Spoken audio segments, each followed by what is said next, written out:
introduces potential villains for either Kratos or Atreus. And giving the father of monsters another shot, even if it's just for a boss fight, it would be awesome to say the least. Now, following that one, I think it's best if I address the next two entries at the same time. I'm doing this because by now you're probably tired of listening to me talk about Apollo and Artemis. And the truth is, there isn't much else to say about these characters. Some of the most characters in this list, some characters that we know exist within the God of War universe, but for some reason they have never made an official appearance. But the question still remains, what happened to both these characters? Now, out of all the characters mentioned here, Apollo and Artemis are the ones that I would be most comfortable saying that they died when Olympus was destroyed. But as I say in the show goes, no body, no death. So at least it's possible that someone could have given them roles in the future to regain. And in the case of Artemis, her appearance doesn't even have to be a regain.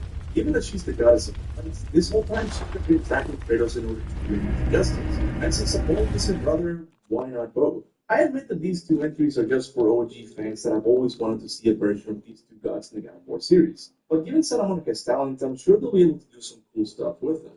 Now, you know what would be even cooler? If Kratos returns to Greece, only to find out that he has another kid.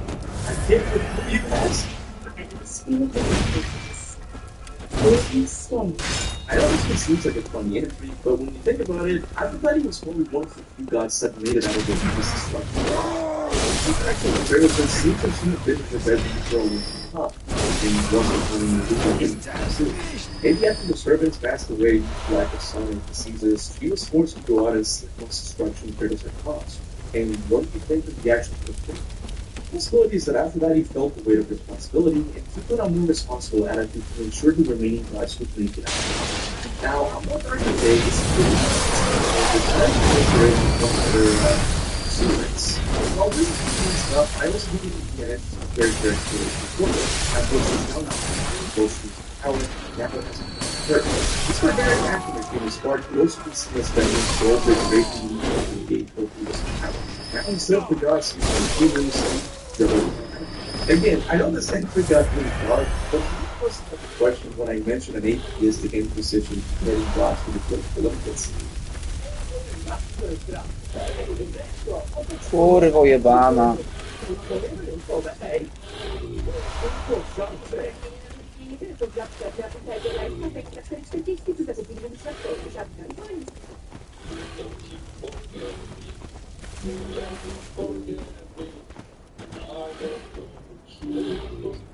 But aside from this, Monica might also want to do something with what happened between her and Kratos. I know this would probably never happen, but at least her interaction with Kratos has given Santa Monica permission to say that Kratos had another kid. That is, if you agree to stay with her.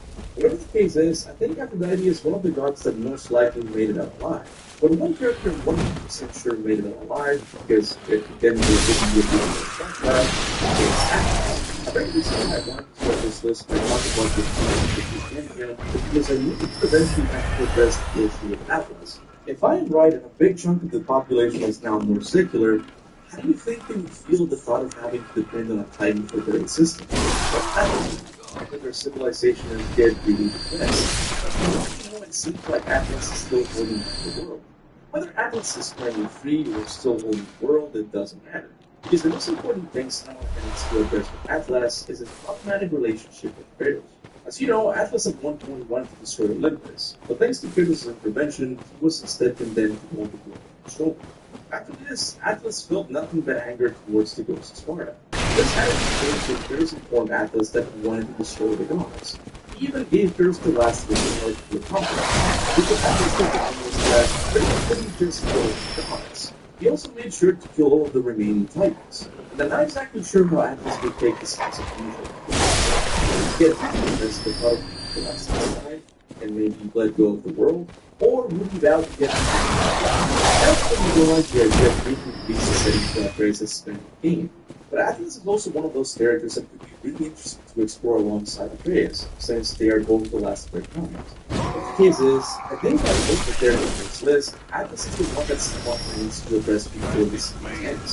So you know guys, that is when this report very still let me know if this has been actually fair. As always, I want to give a big thanks to all of my members for supporting the channel. Without you guys, none of these videos would ever get done. So, from the bottom of my heart, thank you. I would just like to make a like, share the video.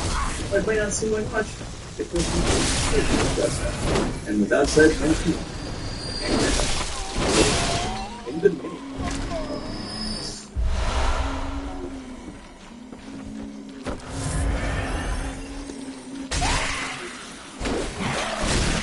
Year ago, I estimated one of my most popular videos from this memory. The video's question is titled, Is Kratos the God of Death? Of course, this video became very popular. In the content creation stage, it's crucial to have a good hook to get people to watch your video instead of another one. This video, of course, was questioning what was Kratos really the god of. Everyone knows that he became the god of war, but could he also be the god of death? Could he be the God of War's universe version of the Grim Reaper? Could he be responsible for killing gods and men alive when their turn is up? I think God of War fans are naturally drawn to this topic because most know that David Gaffney was planning a similar ending for the series. One would sort of don the name of the Grim Reaper after creating this iconic sight from the Blades of Chaos. Many fans to this day still love this alternate God of War ending. So of course we saw a possibility that Kratos could still control the God of Death so he could be clicked in the video. However, I think that disappointed a lot of casual fans with that video, because while I think that Kratos was the god of death, I don't mean that literally. I mean that my character analysis standpoint, something that was lost with some people. And look, I don't blame them for not understanding the video. As a content creator, I'm not well known for my character analysis videos. For the most part, I like to make theories regarding the moral experience. So that means my audience wants to know the specifics of Kratos' power as the god of death. So if you were disappointed with that original video, I apologize. But I want to try my hand at it again and see if I can drive the point better this time. Because even though I don't think Kratos was the god of death literally, I do think it was a very important moment in his life.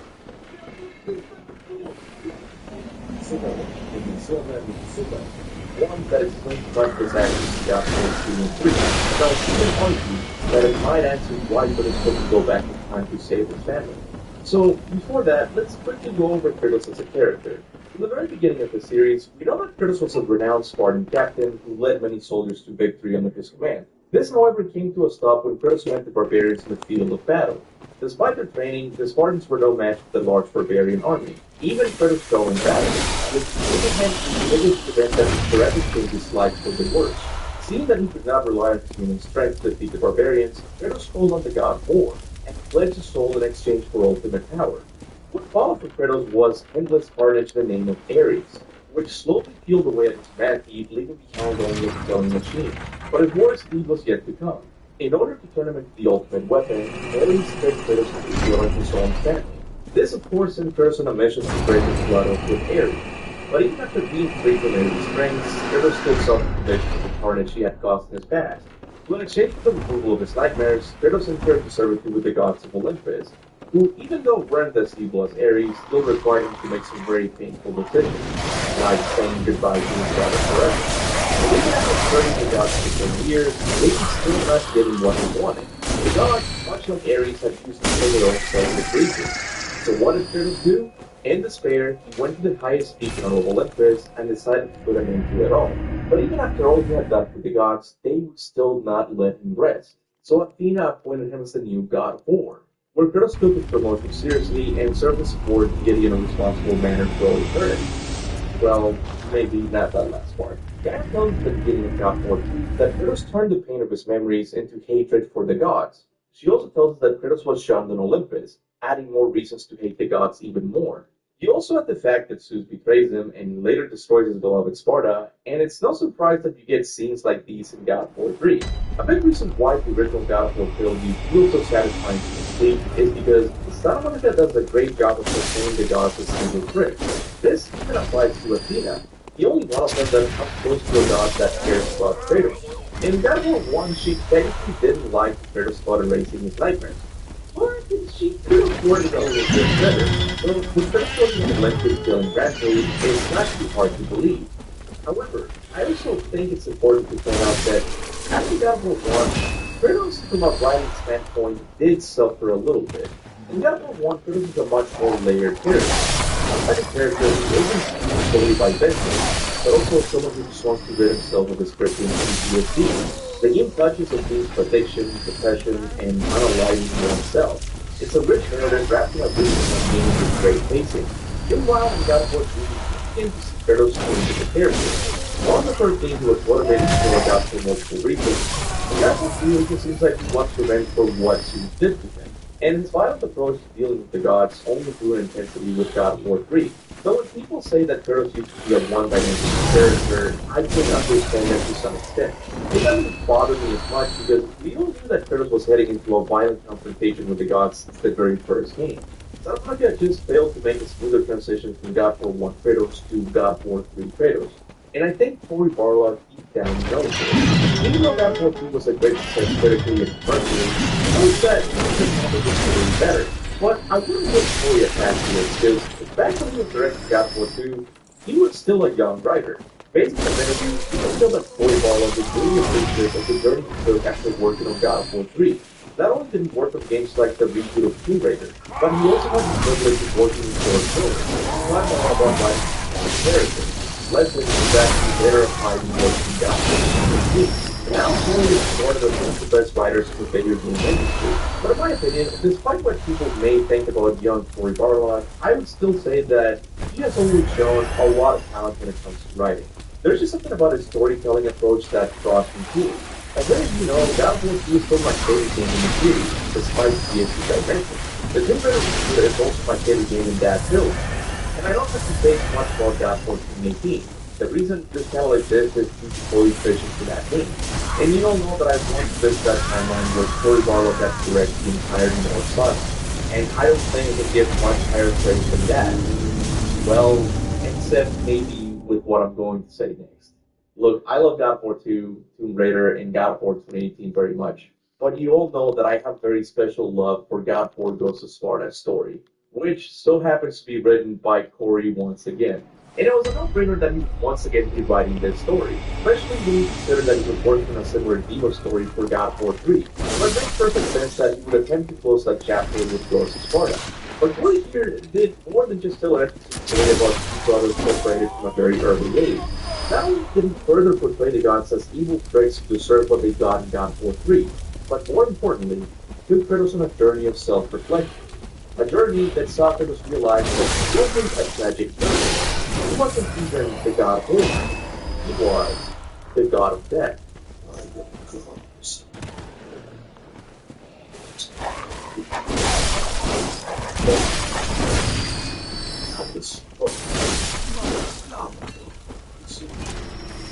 Zapomnij o wszystkim, co wiedziałeś o Dragonie. Ogromna gra akcji Thunder's zapomniała grać.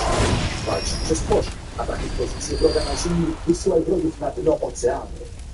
I think with this move, Cory was trying to explain why Kratos' character had changed so drastically and changed out for 1 and 2. He went from being a tortured human being to an absolute killing machine who would stop at nothing to get what he wanted. And the only thing that could explain this drastic change is if Kratos became death itself.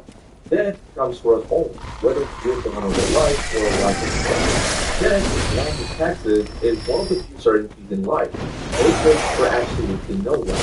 And more importantly, it never brings back those that have already taken. That's why Kratos doesn't bother going back in time to save his family. By this time, Kratos has fully embraced the idea that anyone he comes in contact with will die. His family, the boat captain, the poor Athenian woman whom he was trying to help, Orcos, his mother, his brother. Kratos is surrounded by death. He probably didn't think going back in time would change his fate. Somehow, in a dark twisted fate, they would end up dying once again. In a very similar manner to when he thought he had saved him during the fight with Ares.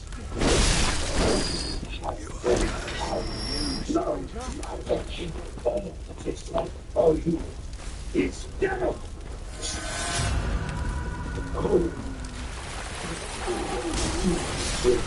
Now, of course, this originally was probably an oversight on Cory and the writers of God of War 2, but that's the beauty of God of War Ghost of Sparta's story. By making it instead, it recontextualizes many of the events of God of War 2 and 3. Kratos is no longer a one-dimensional character. It's death, and death is all in upward, whether you're an evil god or an innocent bystander. But how exactly did Cory manage to bring Kratos to realize the sad truth about his nature? This is the part that gives me goosebumps on how amazingly executed the story of Ghost of Sparta is. Cory makes Kratos realize the sad truth by mirroring the ending of God of War 1. Let me explain. At the end of God War 1, Kratos finally catches up with Ares. During the fight, he goes through a very traumatic moment as he sees his family being killed once again. This fills Kratos with anger and determination, which helps him kill Ares. After Ares' death, a god reveals to him the true nature of his suffering. He then goes to the highest peak in all of Olympus to put a stop to it all. But Athena steps in at the last second, and he forces him service to Olympus by making him the new god of war. Kratos steps through the portal and sits in the throne as the new god of war. Now, let's look at the end of Ghost of Sparta to see what I mean. At the end of Ghost of Sparta, Kratos finally catches up with Thanatos. During the fight, he looks to a brief dramatic moment as his two brothers are being killed. This fills Kratos with anger and determination, which helps him kill Thanatos. He then goes on to the highest peak in Olympus to put a stop to it all. Then a god reveals to him the true nature of his suffering. But Athena steps in at the last second and rewards him for letting go of that which still made him mortal. Kratos gets angry with her and steps through the portal and sits on the throne, sworn vengeance on all of Olympus. If you look at both entities side by side, you see they share a lot of similarities, but they both make Kratos realize very different things. At the end of God War 1, Kratos is left dealing with anger towards the gods. Despite everything he had done for them, they still managed to screw him over. The gods made Kratos kill his family. The gods made him say goodbye to his daughter forever. The gods tricked him into believing they were going to touch him. In God War 1, Kratos is broken outward by blaming those around him. But in God War Ghost of Sparta, we see the opposite. Kratos realizes that the only common denominator in all of his suffering is himself. He killed his family. He killed his mother. He didn't have to pick a fight with Thanatos. His brother had already been saved. Don't you think that the new God of War should have had some role in Olympus to make sure that Thanatos wouldn't be a problem in the future? But what did he do? He chose to stay and fight. He chose to fight none other than death itself, and won. And what happened the last time he killed a god? When Kratos killed Ares, he took his role. He became the god of war. What do you think was going through Kratos' mind when he killed the god of death?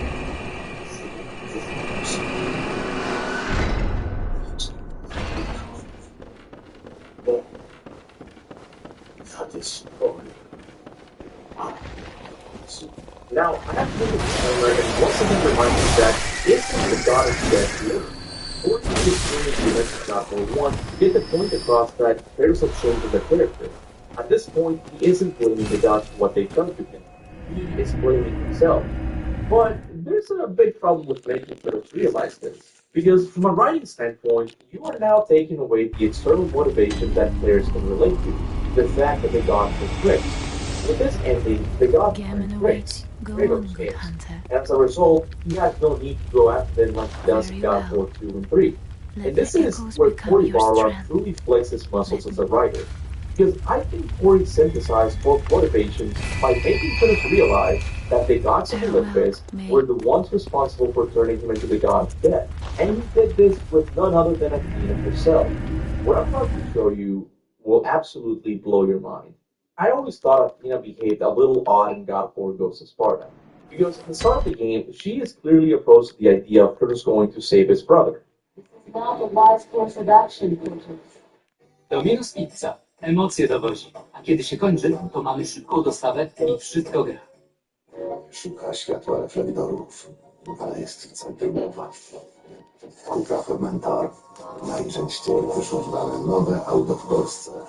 Odkryj, co tak zaintrygowało Polaków. It was a dream, nothing more.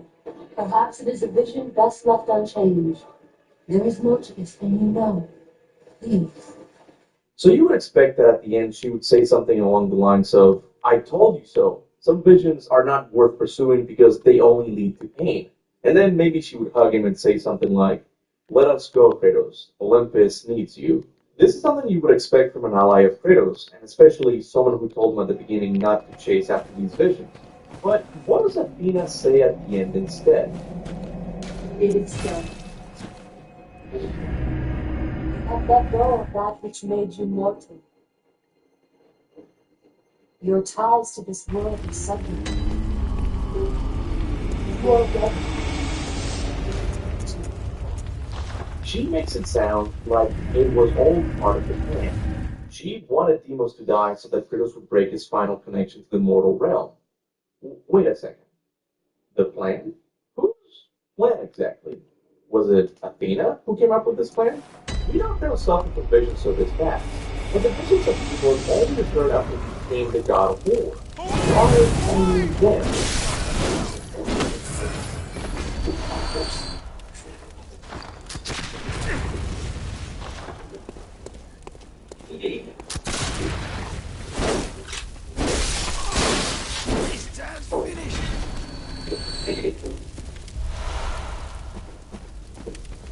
I just knew that this was not but with the gods. Nothing was ever sincere. Was Athena responsible for these visions? It was possible to keep confidential with the defenders, knowing that the supposed that his brothers would be stronger. We didn't discuss the village to anyone. Let's watch the scene again, but now what I think it was just remembering when Athena was killed in the palace. Release them. I've let go of that which made you mortal. Your ties to this world are severed. You are ready.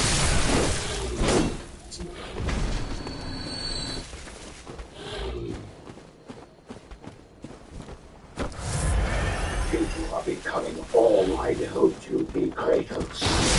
Now, with your wife and child dead, nothing will hold you back. You will become even stronger. You will become death itself. Is this all?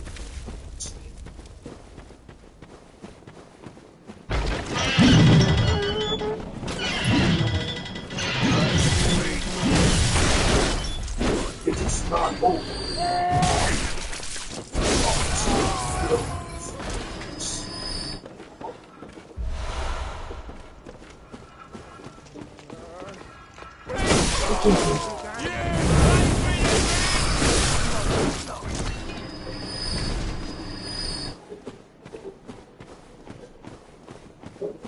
That's not what I'm talking about. Our luck here is synthesizing like biblical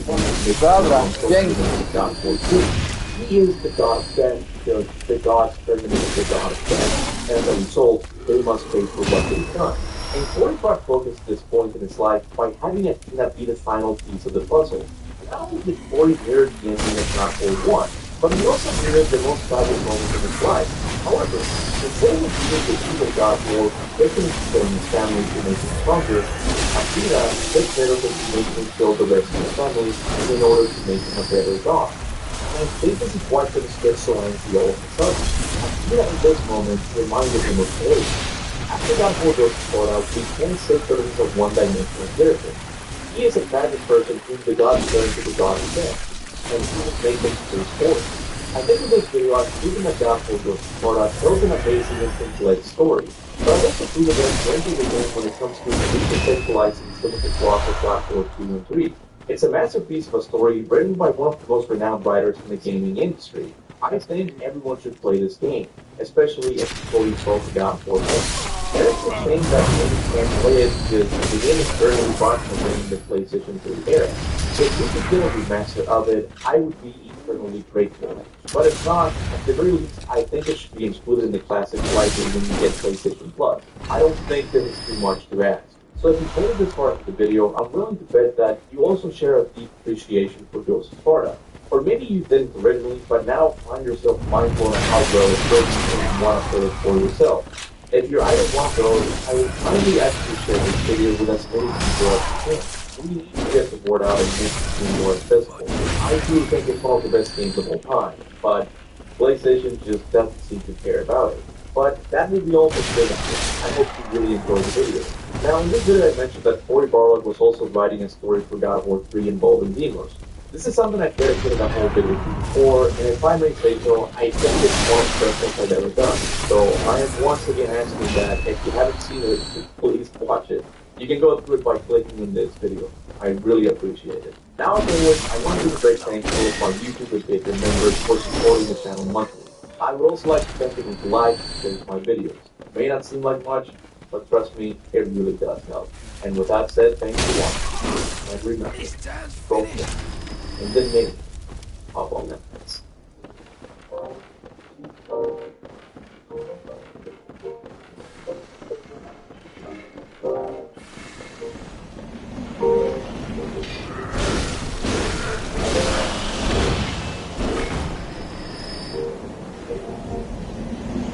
Hey there.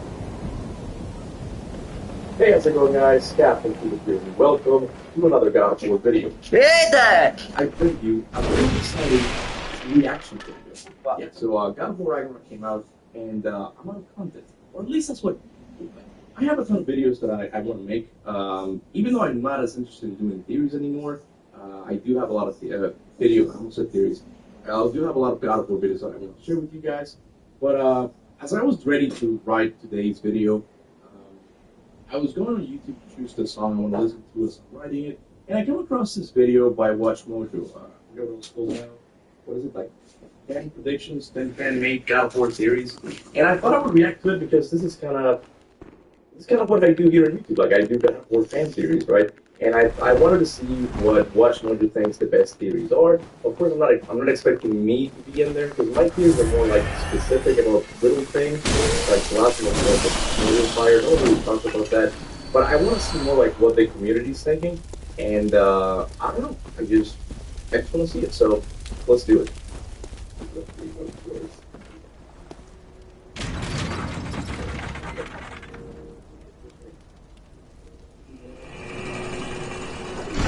Welcome to Mojo Play. Right, Mojo. We're reading the book of prophecy as we unearth this list is the story of between the lines and come up with their own explanation. Having fears of your own copy of they are. Before we continue, be sure to subscribe to our channel so you bell to get notified about our latest videos. Old Norse. The what?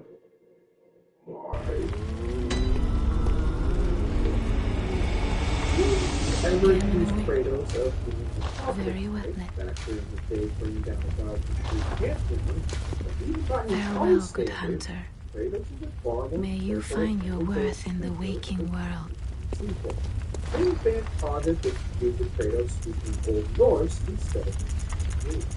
This would account for the slow delivery of many of Kratos' iconic lines, as well as the more deliberate way in which he only speaks when necessary, instead relying on mostly grunts for communication. The Kratos alludes to the fact that Kratos could already speak the Nordic language when he attempted Kratos had to use a rune to his temple. And later, God of War Ragnarok, it stated that Kratos had learned to read the rune, so therefore his language skills could improve as well, especially considering his much more talkative speaker. It is important.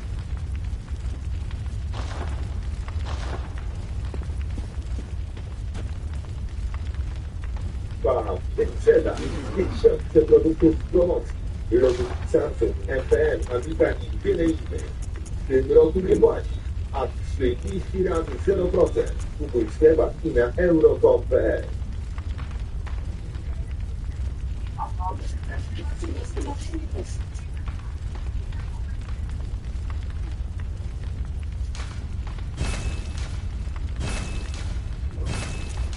Okay, so what I want to talk about that is that it's not really a theory because, yeah, like it says in God of War Ragnarok, it's explained, not explained, it's confirmed that Kratos does speak the language, he's learned to read the runes and all that. But what I find really funny is that this is back in 2018, this wasn't as confirmed. It was kind of implied because he was talking to Baldur, right?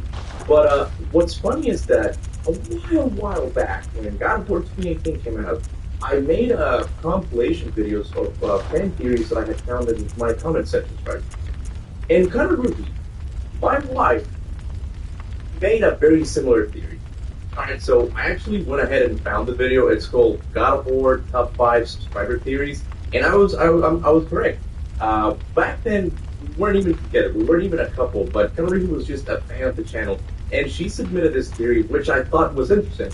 And it said, someone give this man a script. I guess she was me because I was rambling on. The video is kind of cringy, even though my style of script writing script reading is not that well these days. It was a lot worse in the beginning, right?